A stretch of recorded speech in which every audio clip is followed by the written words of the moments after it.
Economy se encuentra en España y en Portugal para hablar de las reformas estructurales.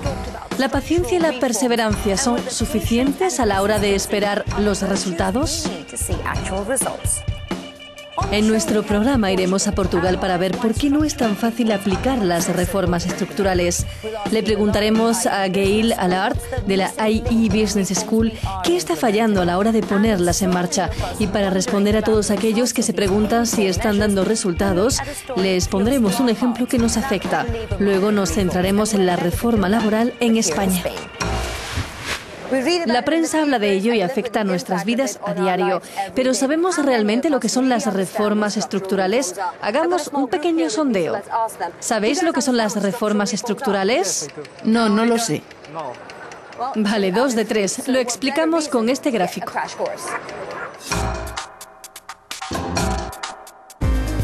Cuando en un país los ciudadanos comienzan a sentir los estragos del paro, la inflación y el déficit del Estado, hay un problema. El país tiene que reformar su mercado laboral y su tejido productivo. Eso significa aplicar recortes fiscales, pero también aumentar las tasas y privatizar el sector público. Otra medida consiste en flexibilizar el mercado laboral, regular los mercados y recortar las ayudas sociales. Los sacrificios que debe hacer la población resquebrajan sus esperanzas en un futuro mejor. Las reformas llevan tiempo, pero al acabar con la rigidez y relajando la legislación, se introduce un nuevo dinamismo en la economía que impulsa la inversión y la creación de empleos y, por tanto, un mayor crecimiento. Las reformas tratan de acabar con los desajustes en la economía, pero deben aplicarse en función de la realidad de cada país. Ahora que nos hemos hecho una idea sobre lo que son las reformas estructurales, sabemos que han ayudado a Irlanda a salir de su programa de rescate. España ha llevado a cabo una reforma de su sector financiero.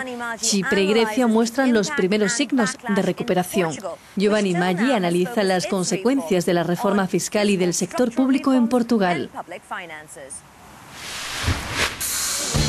Portugal ha lanzado una serie de reformas estructurales que, según las últimas recomendaciones de la Comisión Europea, no han arrojado los resultados esperados. La reforma del mercado laboral y del sector público han encontrado una gran resistencia en las calles, alentando los conflictos sociales. El Tribunal Constitucional ha echado el freno invalidando varias medidas de recortes incluidas en el presupuesto de 2014, como la reducción de los salarios de los funcionarios. Ahora el gobierno debe financiar los 700 millones de euros que pensaba ahorrarse. Portugal logró salir en mayo del programa de rescate de 78.000 millones de euros, un programa que ha agravado la situación de las finanzas públicas. Y si la vuelta a los mercados financieros ha sido alentadora, con intereses de los bonos a 10 años relativamente bajos, la economía se ha contraído de nuevo en el primer trimestre de este año. Los empresarios portugueses piden que se continúe por la senda de las reformas, con mayores rebajas fiscales y nuevas privatizaciones. El peso de la burocracia sigue siendo un freno para los negocios e impide el desarrollo normal de la economía. Puedo, con algunas formalidades, crear una empresa en una hora, pero luego tienes que esperar 3 o 4 años para obtener todos los permisos para poner en marcha un proyecto. Hay un freno burocrático inaceptable. Un grupo de intelectuales, economistas y políticos firmó un manifiesto para expresar sus dudas sobre la sostenibilidad de la deuda pública. El Parlamento se ha hecho eco de ello.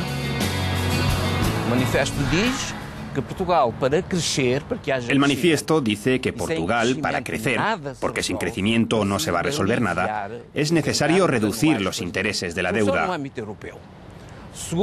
Estamos en Europa. Tenemos que encontrar una solución que conduzca a la reducción de los intereses y, lo que es más importante, la ampliación de los plazos de pago para que los países puedan cumplir con sus obligaciones financieras.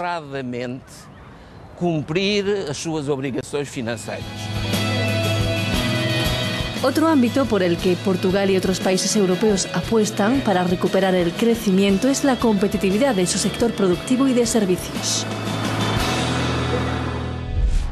Nos hemos apretado el cinturón, lo que ha ayudado a los gobiernos a reducir los déficits en la eurozona este año. Pero las deudas públicas siguen siendo muy altas, por debajo del 100% del PIB en España, Italia y Portugal. Continuar con las políticas de reformas sigue siendo esencial para que ustedes y yo veamos los resultados. Hablamos de ello con Gail Allard, profesora de Economía aquí, en la IE Business School. Comenzamos preguntándole si las reformas estructurales eran la única salida y si la reacción de la sociedad, como estamos viendo en Portugal, podría retardar la recuperación. Las reformas estructurales es un término muy extendido, pero que no siempre se usa con propiedad. Cuando hablamos de ajustes estructurales, los gobiernos suelen hacer una cierta amalgama, refiriéndose a la parte fiscal. Lo bueno de las reformas estructurales es que a menudo no suponen un gran esfuerzo. No cuesta mucho cambiar una regla o facilitar el modo de hacer negocios. La gente muestra resistencia cuando alguien viene a imponerles un cambio en la legislación laboral, bajo pretexto de que Alemania lo hace así. Y creo que con todo lo que países como Portugal o España han sufrido, o Grecia, imponer ciertas cosas puede conllevar una reacción aún más virulenta. ¿Por qué no nos focalizamos en la reforma del mercado de bienes y de servicios, como están haciendo esos países que aplican las reformas? Es sorprendente con lo fácil que es facilitar las inversiones, la apertura o el cierre de una empresa, agilizar la movilidad de los empleados en el seno de una empresa o registrar un producto o los derechos de propiedad. Me cuesta comprender por qué un país como España ha sido tan lento a la hora de aplicar este tipo de reformas. La reforma fiscal es la parte más dolorosa y va en contra del crecimiento. ¿Qué haría usted si estuviera en posición de imponer soluciones para relanzar el crecimiento? La pérdida de empleos ha sido dolorosa, como la situación de tantas empresas en caída libre tratando de encontrar una manera de sobrevivir. Ellos saben cómo hacer bajar sus salarios, saben cómo gestionar mejor a sus trabajadores, que sean más eficientes, buscar nuevos mercados. Así que ha llegado el momento en que la gente se ha dado cuenta de que hay que ser más competitivos. Los gobiernos deben saber aprovechar este momento, sabiendo comunicar, explicando esto a la ciudadanía. Hay que saber ser competitivos sin que ello implique más gasto. De esta manera podremos salvar nuestro sistema de pensiones. La gente tiene que entender esto.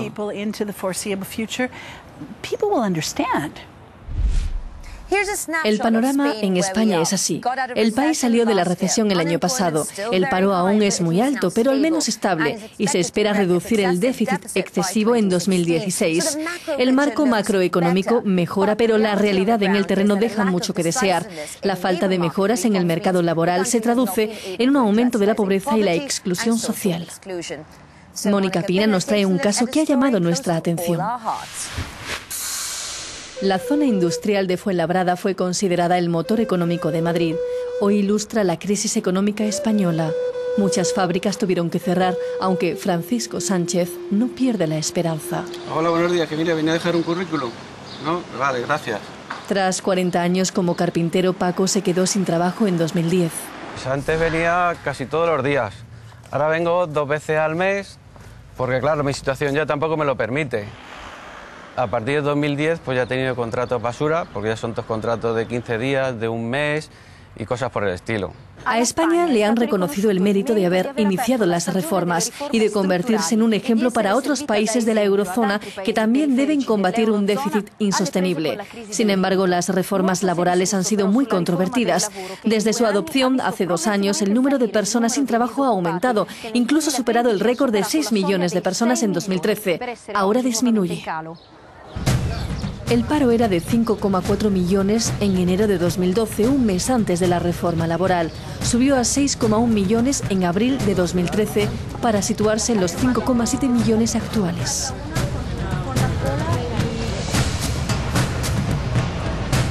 Para comprender los efectos de la reforma laboral, hablamos con el presidente de la Asociación de Economistas de Madrid.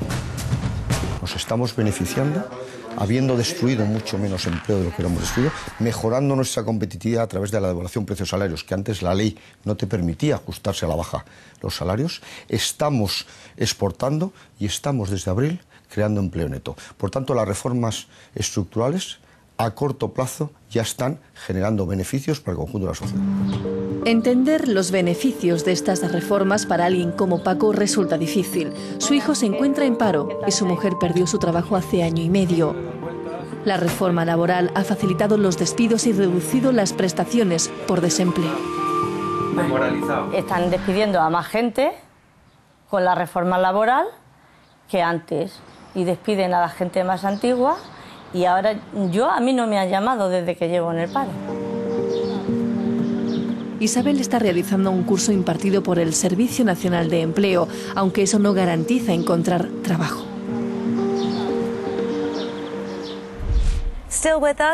Sigue con nosotros Gail Allard, en la IE Business School. Gail, volvamos al caso de España. ¿Qué está fallando en esta reforma laboral? Ninguna reforma laboral puede generar empleos si la economía sigue hundiéndose. Lo que no está funcionando es la creación de empleos. Si esto se produciera, entonces comenzaríamos a notar sus efectos. Obviamente, una reforma tan dura como la aplicada en este país hubiera funcionado mejor con una economía en expansión. Entonces hubiéramos sentido sus efectos en el año y la gente la habría apoyado. Lo que ha pasado aquí es devastador porque simplemente se ha acelerado el despido, permitiendo a las empresas echar a la gente con facilidad. Las reformas son sinónimo de recortes. Para crecer se necesita poder contar con un presupuesto que te permita invertir. Las altas tasas de paro en el sur de Europa requieren una mejor formación de los trabajadores. Otra reforma necesaria, como la de ayudar a la juventud a entrar en el mercado de trabajo. Europa debería tener en cuenta esto para comenzar a reformar la fiscalidad, creo.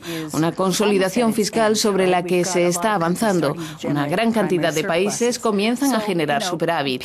Creo que la gente está dispuesta al cambio. Sabe que es necesario implementar esas reformas con las que readaptar la economía y que son aceptadas por la mayoría de la población reacia a la presión de los lobbies. Si mantenemos ese empeño, creo que podremos impulsar el crecimiento a través de una ruta distinta, la de una mayor competitividad que nos haga ir hacia adelante. Gail, thank you so much for your time.